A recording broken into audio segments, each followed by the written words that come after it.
A partir de este momento comienza la sección editorial de Platica con Ángel, correspondiente al viernes 10 de mayo, Día de la Madre, del año 2024. El título de la sección editorial hoy será este: ¿qué significa hoy ser madre? Repito la pregunta: ¿qué significa hoy ser madre? Bien, ese va a ser vamos a decir, el paraguas que va a cubrir todos los puntos que voy a tratar. Como diría Jack el Destripador, vayamos por partes. Existe en México un grupo no menor, grande, en términos numéricos, en términos cuantitativos. Déjenme levantar esta tapa, porque el otro día se me perdió otra y tuvo que llegar la señora Susi una semana después, porque ni Aurora ni la señora Herminia la pudieron encontrar, pero la señora Susi sí la encontró. Muy bien. Les decía, ¿qué significa hoy en este México del año 2024 ser madre? La primera respuesta o la primera pregunta que resultaría de esa gran pregunta es la siguiente: ¿solo es madre la que pare? Y decía que en México hay un grupo muy grande de mexicanos que piensa que solamente es madre la que pare. Y le podría agregar la que está casada con un varón. No hay otra posibilidad. Ella es madre. Y las demás, pues no sé qué serán, pero para ese grupo de mexicanos, que repito, no es un grupo menor, eso es ser madre. Y prácticamente le han escriturado esa cualidad, la de ser madre, a esa mujer que pare y es resultado ese producto, ese niño, de la unión entre un varón y ella, la que está pariendo, la que da a luz, y santificados en el matrimonio. Por supuesto que hay otros mexicanos que no piensan así, pero ese es un grupo de mexicanos. Para ellos, ser madre es la que pare, y con algunos asegúnes. Muy bien. Luego viene otro grupo u otra pregunta. ¿Es madre la que cría? Vamos a ver. En ciertas zonas del país, hace todavía no muchos años, e incluso en algunas regiones todavía es común, que un varón tenga más de una familia. Tiene una pareja, una señora con la cual se casó por la iglesia, por el civil, con todos los ritos legales y religiosos que usted quiera. Pero aparte tiene otra familia. En algunos casos también se casa por el civil, dando lugar a un delito de bigamia, ¿verdad? Pero como le hagan, ellos van y se casan. Vamos a suponer que una de las dos mujeres o compañeras de esta persona, de este varón, fallece. Una enfermedad, un accidente, y muere la señora. Y se quedan en la orfandad o se quedan huérfanos de madre dos niños pequeños, uno jovencito, 10, 11 años, y el otro quizá de 7, 8.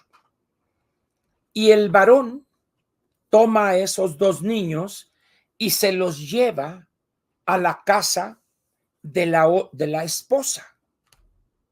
Y le dice: estos eran los hijos que tuve yo con Lana, que ya falleció, y te pido que los aceptes ahí. En la mayor parte de los casos, esa mujer acepta a esos hijos y los cuida y los incorpora y los quiere como si ella los hubiera parido, como si los hubiera parido a esos dos. Los quiere y se integran y llega un momento en que se pierde la distinción. ¿Es madre esa mujer de esos dos? Yo no sé cuántos de los que me están oyendo están en una situación como esa. Yo lo estoy. Yo lo estoy. Mi madre biológica, a la que me refiero frecuentemente, mi madre Elena, falleció cuando yo tenía 8 años y medio. Mi padre se había casado por la iglesia, por el civil, con otra señora, donde además tuvo una hija, Gloria, que todavía vive. Mi mamá Damasia. Cuando muere mi mamá, que vivíamos nosotros en San José de Bacum, y ellos vivían en Ciudad Obregón, entonces me llevó mi papá a vivir ahí. Y mi mamá Damasia me aceptó con un gran gusto. Me quiso de una manera increíble, que tuve yo la fortuna de tener, ya fallecieron las dos, que tuve dos madres que me quisieron como jamás pude yo haber tenido conciencia. Para mi madre biológica, mi madre Elena, algunas veces he puesto alguna foto de ella donde estoy con ella, me quiso hasta la locura. Yo era angelito, porque además era muy bueno a la escuela y ya saben las madres cómo son, ¿verdad? Murió de un cáncer, de esos cánceres en la parte del vientre. Yo tenía 8 años y medio cuando ella murió. Ella murió en marzo de 1954, el 12 de marzo. Y me incorporo a la vida con Gloria, mi hermana, que me quiso y me quiere, también me cuidaba, y Damasia ni se diga. Entonces, ¿era mi madre Damasia? Claro que era mi madre. Me quiso como si yo hubiera salido de sus entrañas. ¿Quién podría atreverse a decir que ella no era mi madre mientras vivió? Es decir, son cosas que debemos empezar a considerarlas en los tiempos que corren, no solo en México, sino en el mundo. Luego veamos otro caso. ¿Es madre la que adopta? Hay muchas parejas, o hay hoy un fenómeno curioso en las sociedades que se van modernizando, donde algunas mujeres, por razones que pueden ir desde la búsqueda del éxito profesional o por orientación sexual, que no quieren tener hijos. En un caso, en el primero, porque ellas quieren dedicarse a buscar el éxito profesional, avanzar económicamente. Entonces, para ellas la maternidad la ven como un pasivo, como algo que las desviaría de su carrera exitosa. Y adoptan y cuidan al chamaquito, a la niña, le dan todo, cuidados, escuelas de calidad, etcétera. ¿Es madre? ¿Es madre esa adoptante? ¿Será, o sea, se le podría decir, o tendría el niño derecho a decirle a la niña mamá? Y luego dicen algunos, no, pero es que ha llegado el momento, debe decirle la verdad, que es adoptado. ¿Por qué? Luego, hay otro concepto que raya en lo peligroso para algunos y en lo correcto para otros. Las sociedades orientales, específicamente tomo aquí como ejemplo Japón, China, Corea y Singapur. Pienso que en Taiwán es un poco diferente, es un país más chico frente a China popular, pero vamos a incluir también porque es una cultura ancestral. Allá, la idea de la madre es hacer de sus hijos lo mejor de lo mejor en todo, absolutamente. En la escuela, en el deporte, en la música, todo. Es al grado tal esto que se ha acuñado un concepto que se llama la mamá tigre. Con estas cosas esto que les voy a comentar lo he tenido que leer por alguna parte de mi vida profesional. Hay un libro que fue un gran éxito hace algunos años, fue uno de los grandes éxitos de los best sellers de The New York Times, que es este: Battle Hymn of the Tiger Mother, el himno de batalla de la mamá tigre. La mamá tigre es una famosísima abogada, Amy Chua, ahí está su nombre, Amy Chua, con 2 hijas, y establece una disciplina, y este libro es el recuento de esa vida de esas 2 niñas, donde tenían que sacar puros 10, tenían que dominar el piano casi a la perfección, tenían que jugar tenis como si fueran Martina Navratilova, digo, no lesbianas, mujeres normales, pues no vayan a pensar mal, ¿verdad? Es decir, pero era una cosa que cuando lee uno el libro dice, sí, pero ¿cómo? Pues esa, Amy Chua, es madre también. Aun cuando para algunos pudiera parecer que no tiene cariño por sus hijos, por esas 2 hijas. Pero si van ustedes y conviven con algunos grupos, personas de la sociedad taiwanesa, coreana, japonesa o china o de Singapur, van a encontrar que esa es la regla, esa es la cultura que se tiene de una madre. Y ligado con eso, la pregunta surge otra vez: los abuelos que se quedan a cuidar a los nietos, ¿son padres o nomás son abuelos? ¿Por qué lo digo esto?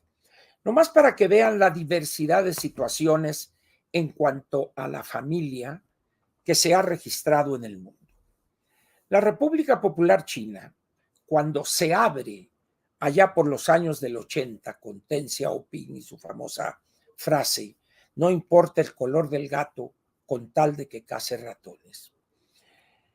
La zona costera de China empezó con 4 lo que llaman zonas especiales, zonas donde había un régimen especial de tributación, con una serie de facilidades para el establecimiento de empresas, etcétera, etcétera.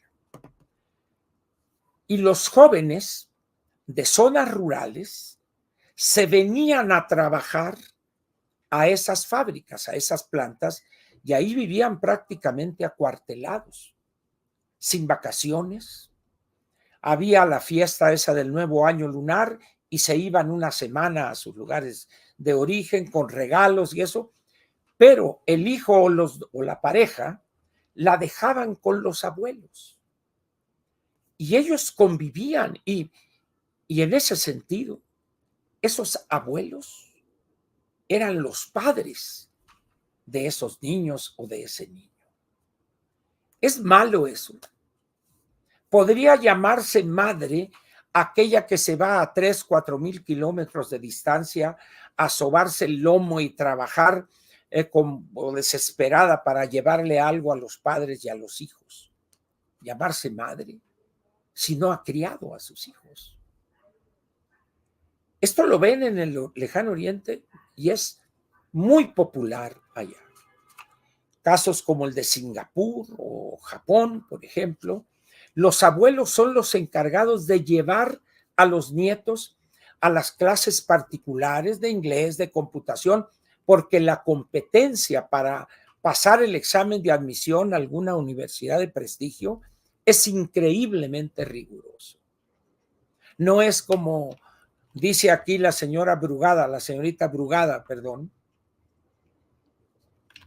Voy a hacer que desaparezca el examen de admisión para que todos entren a la UNAM, si de por sí se cuela cada semianalfabeto. Ahora imagínense con aquello.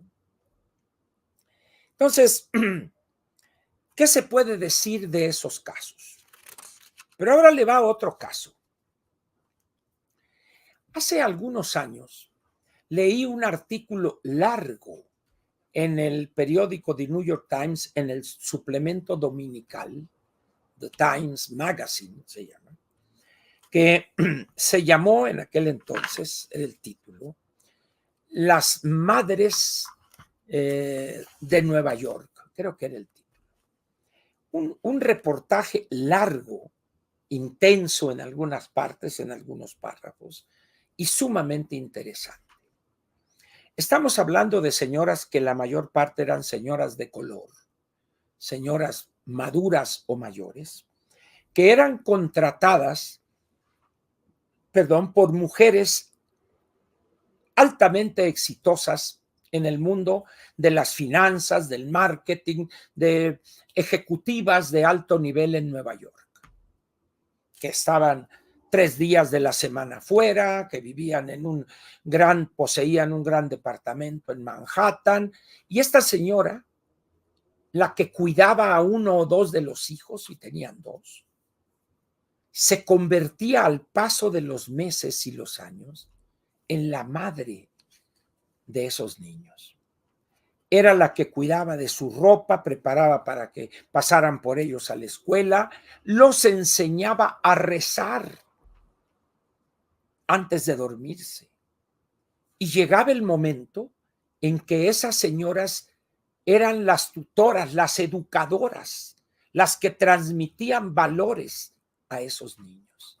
Mientras la madre seguía haciéndose multimillonaria y andando en cócteles, en reuniones, en seminarios, etc. ¿Será madre también esa?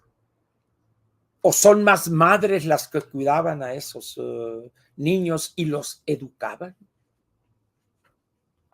Es decir, es un fenómeno que lo vemos también ya en algunos casos en México, mujeres exitosas que evaden en un determinado momento las responsabilidades de la crianza, no la de la maternidad, ¿verdad? Pero sí de la crianza, sino que le entregan a una señora, a una mucama, a una nana, lo que gusten ustedes. ¿Se le podría llamar madre a esa? Y así podría seguir dándoles muchos ejemplos que traigo aquí. Uno podría ser, ¿qué pasa con aquella mujer que por diversas razones decide no tener hijos? Como ya dije antes, por razones de buscar el éxito político, de ejecutiva de éxito profesional, o por razones de tipo de preferencia sexual, pero decide tener sobrinos y quiere a esos sobrinos, diría alguien, los quiere como si fueran sus hijos, y los sobrinos la verían casi como también su segunda mamá. Para aquellos puristas que mencioné al principio, eso no puede ser. Ven mal incluso el rechazo de esas mujeres a la maternidad. Ya mencioné el caso de las madres que reciben a los hijos de la otra mujer, de la otra compañera de su esposo. De tal manera, pues, que este concepto de ser madre es un concepto que ha cambiado mucho en el mundo en los últimos quizá 50 o 60 años. Y les voy a dar un ejemplo también, así como les mencioné el caso de la mamá tigre, les doy el caso de esta señora norteamericana que se fue a vivir por razones profesionales a París y allá tuvo un bebé con su hijo. Y el libro de la señora Pamela Druckerman se llama Criando un bebé, Bringing Up Bebé, y relata las diferencias entre una madre china o una madre norteamericana y una madre francesa. Muy interesante, muy, muy interesante. Y lo curioso es que las tres son madres. Estamos hablando de tres mujeres que dan a luz. O sea, no estamos hablando de adopciones ni nada. Pero la educación que les dan, el ejemplo, el cuidado que les dan, tiene sus matices entre una madre norteamericana, una madre francesa o europea y una madre china. Pero las tres son madres. Luego viene otro caso que se ha popularizado mucho hoy en el mundo. Por algunas razones, y no quiero referirme aquí a personas mayores que por haberse quedado solas y en condiciones materiales que buscar una pareja a los 70, 75 años, pues es algo impensable. Y se ha generado una nueva categoría sociológica que son los perrijos y los gatijos. Este fenómeno es algo, no voy a decir nuevo, ¿verdad? Pero quizá en los últimos 20 o 30 años ha llegado a niveles de casi de locura, al grado tal de que el Papa hoy se refirió a ese fenómeno. Dijo el Papa hoy: sobran perros y gatos, faltan hijos. Y él se refiere a ese fenómeno demográfico que aquí hemos comentado, que es la reducción de la fertilidad en una mujer. ¿Y qué hace una mujer? No sé si han visto algunas películas donde llega una ejecutiva o una política, llega a su casa y en vez de hablar Juanito, Petrita, hey, y la recibe un gato o un perrito. Y ya, how are you? Y good night. Y la lechita, y acá, y juguito. Ese es su hijo. Hacia él le transfiere ese cariño que no ha decidido con un ser humano, unirse con un ser humano para transferirle ese cariño al otro ser humano. Y quiero tratar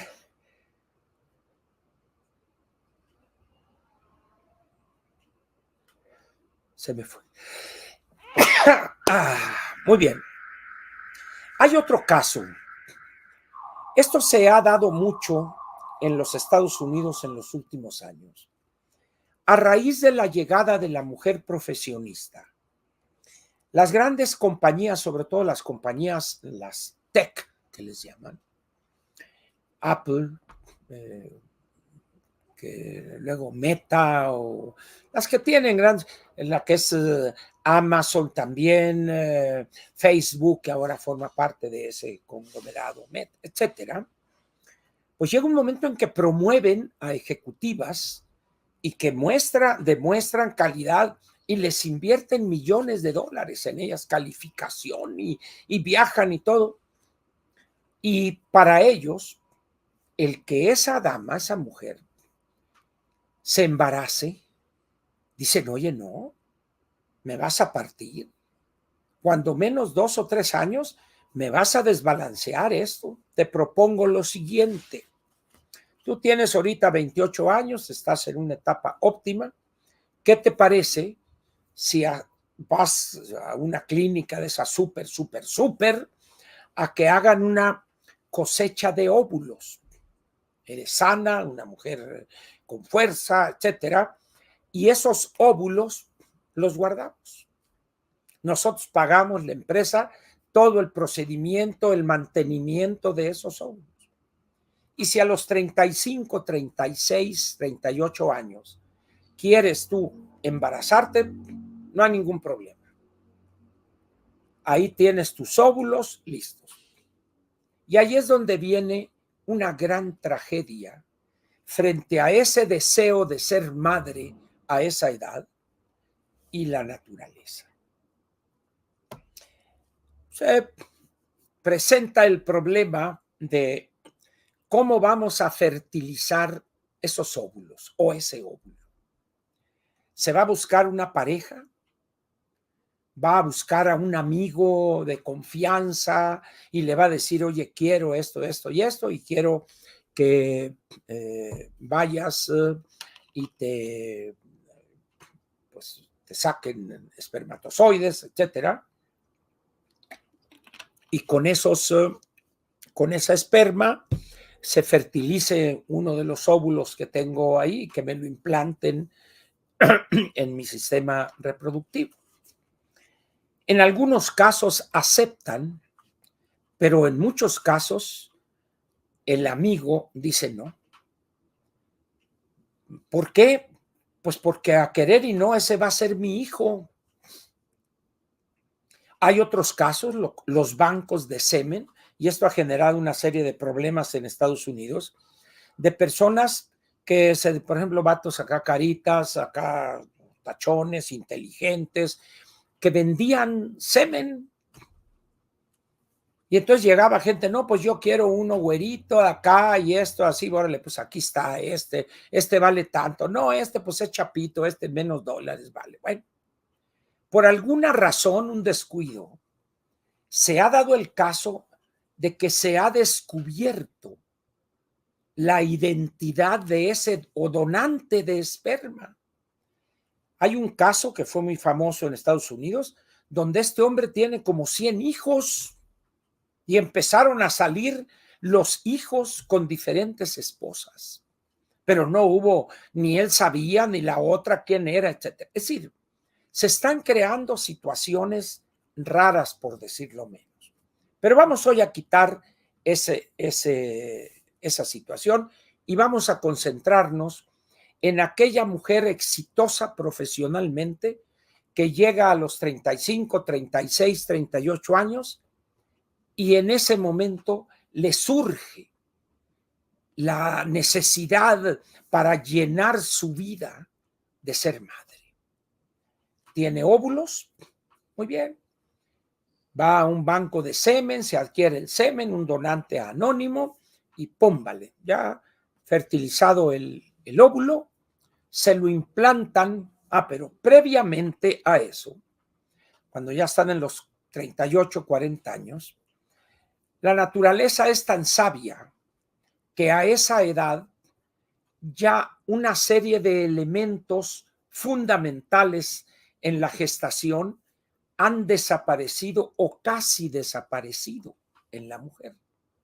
Por ejemplo, en el trayecto del útero a las trompas de falopio, etcétera, hay unos folículos que cuando la mujer es joven, esos folículos son fuertes y va pasando el óvulo fecundal, vente para acá, llórale, ya, y los folículos están vivos y la mujer está bien fuerte para poder retener ese óvulo fecundado y que siga su procedimiento natural.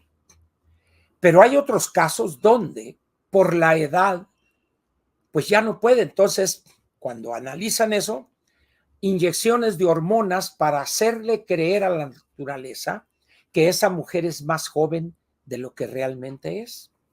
Y entonces, esas mujeres, por esa desesperación, se someten a un suplicio que es la ingesta de hormonas, inyecciones, etc. Y hay algunas que nomás 4, 5, 6 o más intentos y nomás no pueden. Y hay otras que sí.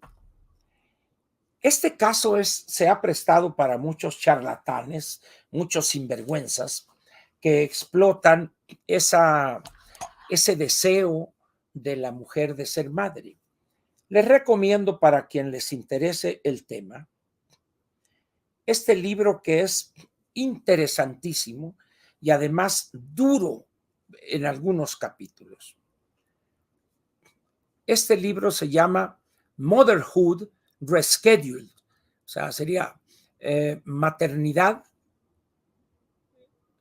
¿cómo se dice? Reprogramada, o cuando se cancela algo y se pone otra fecha, pospuesta sería la palabra.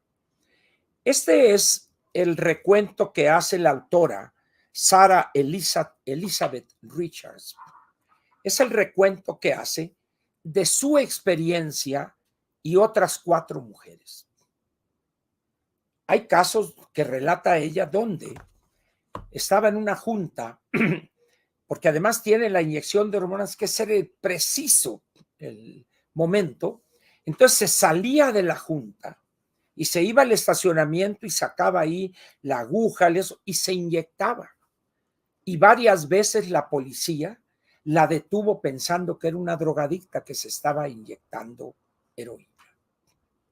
Duro el libro, pero es muy ilustrativo de cómo en un determinado momento hay millones de mujeres que deciden no tener hijos y hay otras que en un determinado momento y en determinada etapa de su vida pueden poner en peligro su vida para tener uno, para embarazarse y llevar a buen fin la maternidad. Aquí relata ella un caso donde la dama le pide a un amigo que le entregue semen, que vayan a un lugar para sacar el semen, ahí una masturbación, etcétera. Y entonces ella dice, perfecto, porque era un amigo apreciado, etcétera. Y cuando va a salir de su casa, o sea, se está listando y todo, y ve una llamada que está registrada en la máquina contestadora, y el amigo le dice, perdóname, pero no puedo hacerte este favor. Se raja, como diríamos en México. Es decir, el problema de ser madre o de tener o de vivir esa experiencia de la maternidad da lugar a muchas cosas hoy que no veíamos hace 50, 60 o más años. Por eso hay que ser abiertos, incluyentes, a entender que estamos viviendo una era completamente nueva en la humanidad y que no por nuestras posiciones morales o religiosas, si gusta usted, podamos condenar a quienes no siguen esos valores. ¿Cuántas mujeres hoy mantienen una relación con un varón para embarazarse? Ya que está bien, que está el embarazo, le dicen, ahí te ves, carnal, órale, porque se relacionaron con él solamente para embarazarse, para tener un hijo, y ellas criarlo, y ellas solas no necesitaban del varón. Es decir, ¿pero cómo es posible eso? Bueno, pues ser el sereno. Pero a esos hechos nuevos debemos acostumbrarnos poco a poco.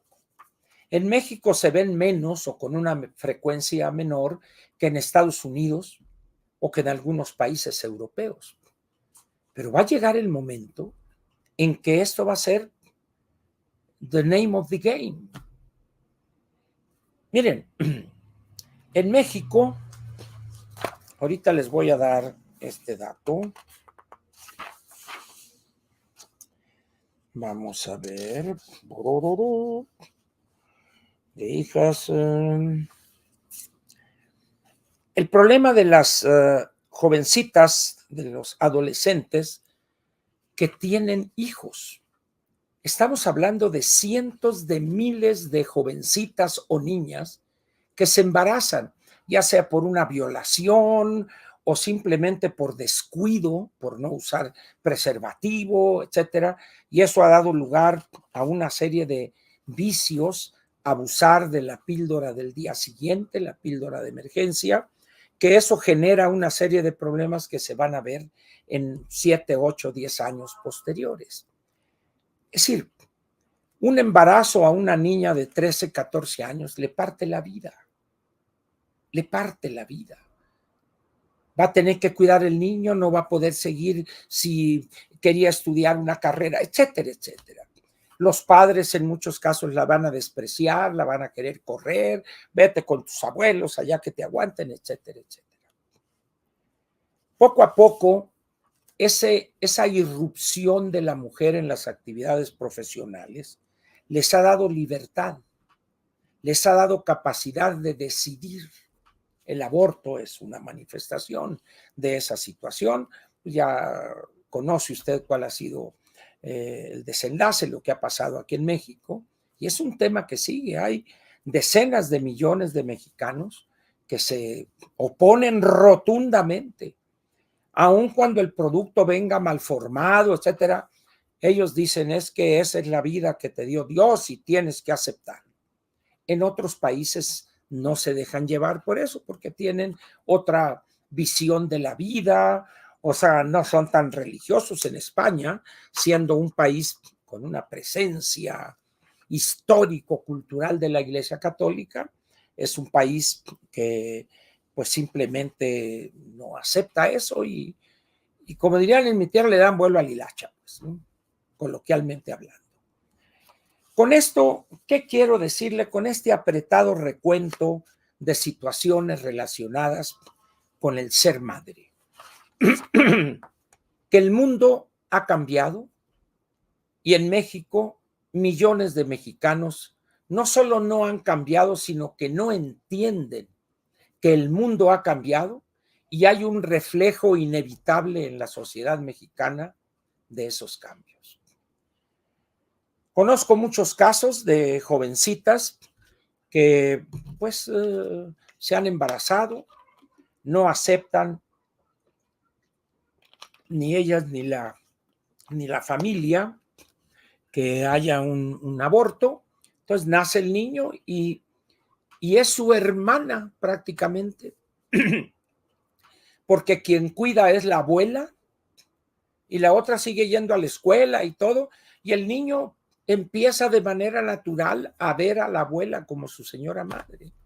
Es la que le da el alimento, lo cuida en la noche, cuando se enferma, etcétera, etcétera, etcétera. Y esto ha llevado, esto que podría caer para algunos en las partes de los valores, en la parte moral, pues resulta que ha generado una serie de situaciones que ha colocado a países de la mayor importancia económica y política en una situación de alto riesgo. El caso de Alemania. En Alemania la caída de la fertilidad es tremendamente elevada. Ahorita en Alemania hay una situación, si no de emergencia, pero casi de emergencia. Les voy a mostrar, este es un artículo que salió hace mayo 2, hoy estamos a mayo, hace 8 días, apareció en el Financial Times. Aquí está esta gráfica. Dice, los alemanes están teniendo menos niños, menos bebés.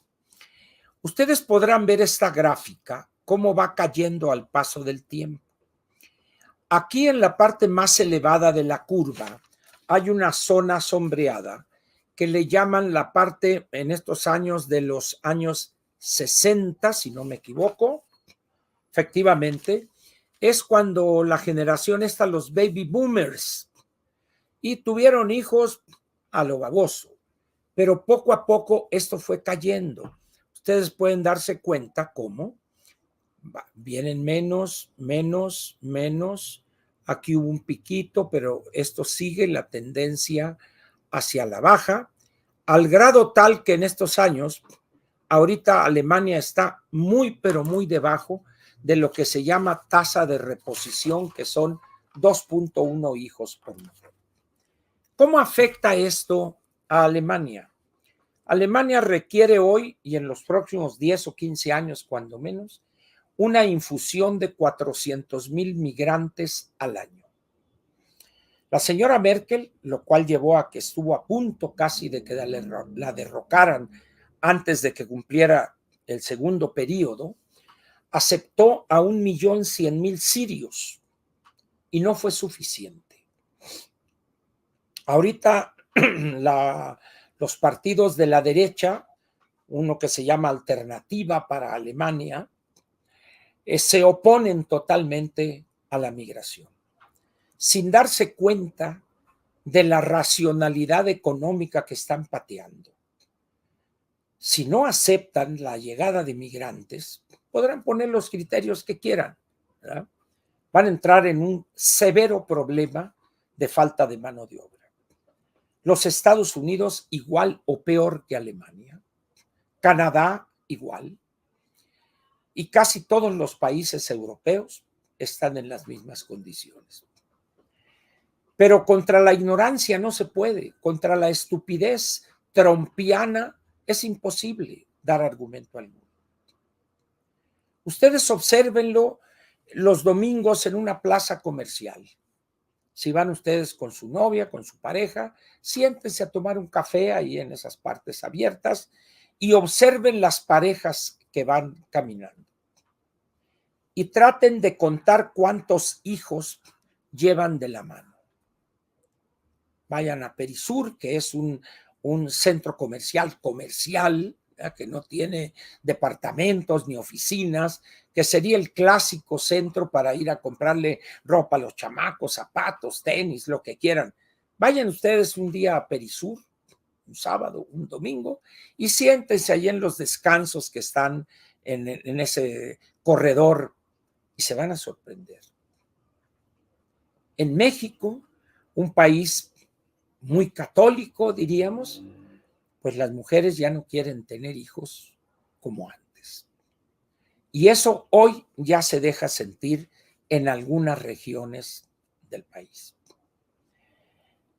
Por eso es importante que hoy, que es Día de las Madres, pensemos en cómo ha cambiado la actitud de grupos sociales frente a la maternidad. La maternidad no es lo que solía ser o ya no es vista como solía ser vista hace 50 o 40 años. Ha cambiado eso. En algunos casos, no, pues fíjate que voy a tener hijos, pero ¿cómo te descuidaste? Pues sí, se me descuidé y pues decidimos tenerlo. Oye, pero tu carrera y eso, pues ni modo, dice, ya lo. Otra, decidí tenerlo. Sí, hay muchas cosas, ¿verdad? Ahora, yo no sé qué habría pasado si la naturaleza le hubiese dado al hombre y a la mujer la capacidad de procrear. No tengo la menor idea. Es más, nunca he pensado seriamente en cómo sería eso. Pero el hecho es que estamos viviendo en el mundo sociedades eminentemente patriarcales. El hombre, casi como por regla general, es el proveedor y la madre es la que procrea, ¿eh? Pero ya eso está cambiando. Entre más moderno es el país, más mujeres incorporadas a la fuerza laboral. Y en la medida en que más y más se incorporen y más lleguen a posiciones superiores, elevadas, en la estructura administrativa o política, en esa misma medida habrá menos y menos niños en los próximos 15 o 20 años. Muy bien, aquí termina la parte editorial de Platica con Ángel correspondiente al 10 de mayo, Día de las Madres, de el año 2024.